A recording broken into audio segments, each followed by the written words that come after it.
Jena manda kubwira yuko iyi Buja Flavor guys isaho gutuma umwana kubera ko ubu ibintu birakaze, ubu ibintu ntibikimeze nka kwa kundi kwa mbere kubera ko ubu abaririmbyi bose barakarishe, ubu abaririmbyi bose barakaze cyane gose. Ubu tuvugana hariho updates nyinshi, hariho indirimbo nyinshi zasohotse muri no Buja Flavor, kandi izo ndirimbo zose guys ziriko ziravugisha abantu benshi batandukanye. Aho ndavuga nk'indirimbo ya mbere iriho gusohoka y'umuririmbyi Adrika Kim ari kumwe n'umuririmbyi DJ Fernando. Aho ndavuga nk'indirimbo ya T-Max ari kumwe na Bishurov. Izo nizo ndirimbo ziko ziravugisha abantu cyane gose ku mbuga nkoranyambaga zitandukanye, ziko ziravugisha abantu cyane gose, ndetse benshi bakavuga ngo iyi Buja Flavor vraiment yahinduye isura kabisa, yahinduye isura, byose vyahindutse, ibintu byose vyarateye imbere cyane gose. Turi ku muvuduko udasanzwe guys, attention, turi ku muvuduko udasanzwe. Je bino bintu namanda bivuga misi yose mvuga ngo iyi Buja Flavor ntikiri nk'iya mbere, ahubwo ubu turi ku muvuduko udasanzwe. Ariko abantu benshi ntibabitahure, abantu benshi bakaguma bahanga amaso Bongo Flavor, abantu benshi bakaba bahanga amaso izindi industry. Ariko guys iyi industry ya Buja Flavor asha ariko haraca uwambaye.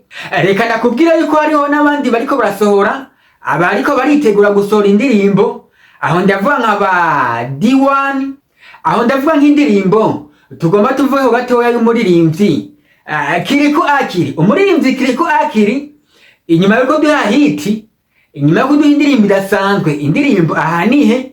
Iyo ndirimbo ikavugisha abantu benshi, abantu benshi muri no Buja Flavor. Aho indirimbo yakunzwe cyane gose bimwe bikomeye, aho indirimbo yaje imera nk'itwibagiza indirimbo za Satubi zari zimaze iminsi zifatiye iyi Buja Flavor. Uyu muririmbyi Kirikou akiri inyuma yo gusohora iyo ndirimbo amaze iminsi ariko aragaragara mu mashusho ari interesse guys. Iyo mvuze amashusho ari interesse, aba ari interesse nyene. Uyu muririmbyi Kirikou akiri hariho ishusho iriko iravugisha abantu benshi, n'amashusho menshi, ariko hariho imwe iriko iravugisha abantu benshi. Umuririmbyi Kirikou akiri yagaragaye yagaragaye ari ahantu hamwibase, mwibase irimo amazi, ari gusa cyatambaye agahuzu yicayemwo. Bigaragara yuko nyene yari ahantu, ariko imbere yiwe hariho umuntu, novuga yuko umuntu w'umwigeme, ariko nyine umengo arakuze ukuntu. Mvuze nka babandi novuga ngo numu sugar mami, ariko sinzi siko mvuze mugabo mvuze nka babandi. Rero uyu muririmbyi Kirikou akiri yari yicaye mu ibase, hanyuma umushuga mami ari imbere yiwe, ariko aramwitaho, ariko aramwoza nk'umubebe, ariko aramuha keya. Iyi shusho rero guys yavugishije abantu benshi cyane gose, ariko bigaragara yuko ari indirimbo uyu muririmbyi Kirikou akiri ariko aradutegurira. Mwavuze ngo aha ni hera bemeje, ahubwo rindira gatoya, kubera ko uyu muririmbyi Kirikou akiri hari ukuntu ubonye ishusho gusa cyangwa se ifoto gusa uca wibwira ukavuga ngo aha hantu hagiye gusha. Vy'ukuri rero aha hantu hagiye gusha, kubera ko uyu muririmbyi Kirikou akiri urebye amashusho, ngira ngo namwe ko murabona kuri screen zacu, urebye aya mashusho urabona ko ari indirimbo idasanzwe, ko ari indirimbo izoza kongera ko ikintu bidasanzwe kuri industry ya Buja Flavor. Rero guys nyamba woba ugikekeranya yuko Buja Flavor ubu turi hejuru cyane gose, mu biganiro maze imisi ntanga kuri Achieve Dream TV, ndiko n'umujournaliste wacu yahoze amera nk'umpariza ukuntu, ndiko namubwira yuko Buja Flavor yoba yarasumbye cyane music nyarwanda, yoba irikira iraba music ya Bongo Flavor. Ivyo bintu nabivuze mu kiganiro giheruka, ariko abantu benshi bamera nk'abatavyumva, ariko abatavyumvise nta kibazo. Ariko nimwicare murebe, mwicare amaso yanyu aje kuri TV, aje kuri televiziyo, amaso yanyu aje kuri telefone zanyu, muzobona yuko Buja Flavor guys irikiraje ahantu heza.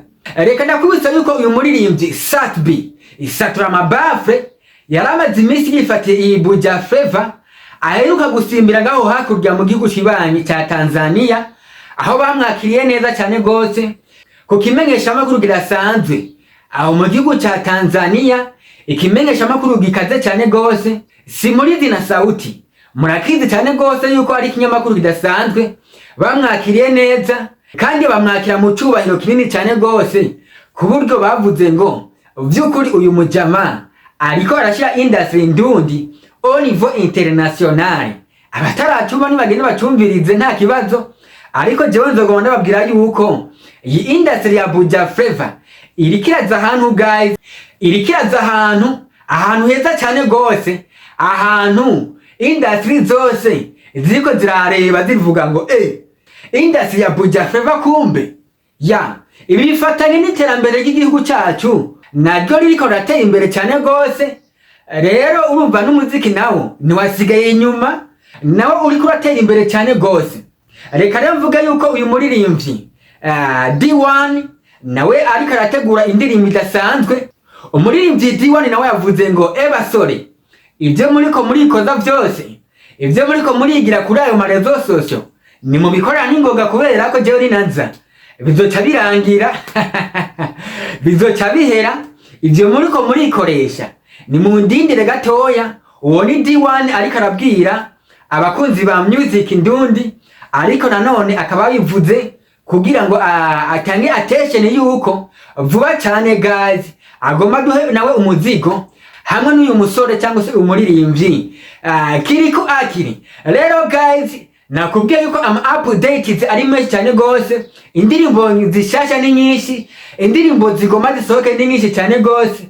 We gusa nyamba ufana music ndundi, nyamba uri umukunzi wa music ndundi, ni wicare, icara ukameza, icara ahantu upoze, hanyuma urebe imiziki imeze neza, imiziki ikoranye ubunararibonye. Kanatsinda mwarumvise iyi ndirimbo ya Adrika Kimu hamwe na DJ Fernando iriko iraca ibintu hano hanze, murumva yuko ikoranye ubunararibonye, indirimbo iryoshe, indirimbo iri emotionnelle, indirimbo y'urukundo, indirimbo ifise amajambo meza cyane y'urukundo. Bisobanura yuko uyu umuziki wa Buja Flava uriko uratera uji imbere.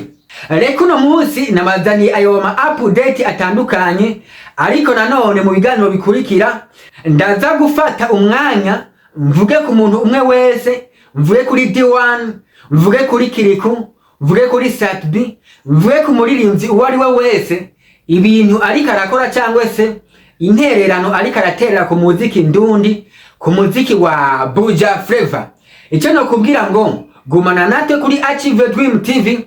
Iki ni kiganiro The Update aho tubazanira amakuru atandukanye ariko aracacanaho hirya no hino ku mbuga zitandukanye, na cyane cyane twibanze kuri music ya Buja Flava, ariko nanone tutibagiye n'amakuru twovuga ngo ni amakuru ya politike, ariko nanone politike ya indi yigisha vya bindi y'amajambo meza yigisha, y'amajambo meza akwigisha gukunda igihugu na kare cyarakuvyaye. Rero guys reka nababwire ngo ciao, gumana natwe kuri Achieve Dream TV. Kuri micro mwari kumwe na True Boy. Achieve your dreams.